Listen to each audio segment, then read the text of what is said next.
je vous en parle à un moment donné, forcément. Gideon Falls, qui est la série de Jeff Lemire et Andrea Sorrentino, qui a eu un succès immense. Alors, dans les séries mainstream, c'est-à-dire qui n'appartiennent pas aux super-héros classiques et qui sont très grand public, celle-ci, elle a une place particulière. C'est vraiment une des plus réussies de ces dernières années. Et disons pour simplifier qu'il s'agit d'un récit d'horreur horrifique, mais pas seulement, ça va bien au-delà. On entre dans la métaphysique, on entre dans quelque chose en fait qui est quasiment indescriptible, c'est-à-dire que même si vous avez tout lu de Gideon Falls, si vous êtes allé au bout de l'histoire et du récit, eh bien des fois vous avez le problème de vraiment définir ce que vous venez de lire.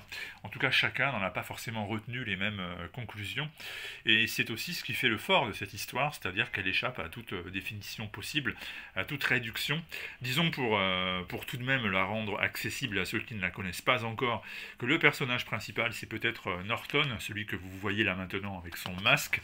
Il a de très sérieux problèmes psychologiques, il est d'ailleurs suivi par une praticienne qui va être une autre des personnages les plus importants de ce récit, et il a une manie, celle d'aller fouiller un peu dans les poubelles de la ville, de manière à en récupérer des petits débris, notamment des clous, de la ferraille, qu'il accumule chez lui ensuite, là où il établit une sorte de carte qui le mène vers une conspiration dont lui seul semble comprendre les enjeux. Gideon Falls, c'est ça, c'est aussi un homme de foi, le père Wilfred, qui débarque justement dans la ville de Gideon Falls. Alors, son passé n'est pas exempt de problèmes, on le découvrira en cours de route.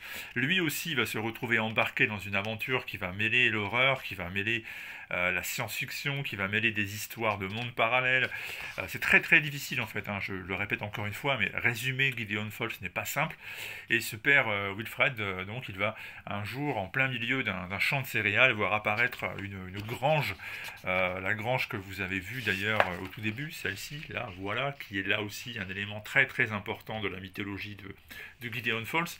Et à partir de là, eh bien, les personnages vont se lancer dans une sorte d'enquête sur ce qui est en train de se produire dans la ville et qui va impliquer donc le passage à d'autres sphères de l'existence, avec beaucoup d'horreur, avec beaucoup de retournements de situation, beaucoup de choses qui nécessitent vraiment que vous vous accrochiez à la lecture de cette série, qui est très singulière et qui est magnifique. Alors Jeff Lemire fait vraiment un très bon travail, hein, c'est remarquable, mais le dessin de Andrea Sorrentino est pour beaucoup dans la réussite de Gideon Falls. Comme toujours, il utilise au départ des photos, des images qui sont ensuite retravaillées à sa manière, avec notamment une capacité d'isoler des détails et d'en faire des points cruciaux du récit. Et puis vous avez des planches dont la construction est absolument bluffante, parfois elles se répondent tête bêche. Vous avez une vraie recherche dans comment raconter un récit par image. Ça sort vraiment de l'ordinaire et c'est vraiment un des points forts du récit, d'autant plus que les couleurs de Dave Stewart magnifient l'ensemble. Alors c'est un cadeau à faire ou à se faire.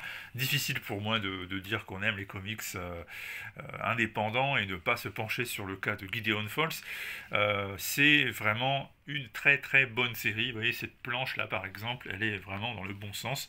Et si vous lisez l'histoire, vous comprenez pourquoi il en est ainsi et en quoi ce n'est pas qu'un effet artistique, mais c'est important dans le cadre de la manière de raconter cette histoire. Donc Gideon Falls chez Urban, l'intégrale vient de sortir, en tout cas le premier de 2 tomes. Il y en aura 2 en tout, donc ça coûte 39 €, c'est du hardcover grand format, donc ça magnifie davantage encore les planches de Sorrentino. Si vous n'avez jamais essayé Gideon Falls, eh bien, c'est peut-être l'édition définitive qui vous attend. En tout cas, on vous la recommande très très chaudement. A très vite et pour d'autres aventures comics avec d'autres petites vidéos du genre. Ceux qui ne sont pas encore abonnés à la petite chaîne qui n'en est pas une, c'est peut-être le moment. Ciao.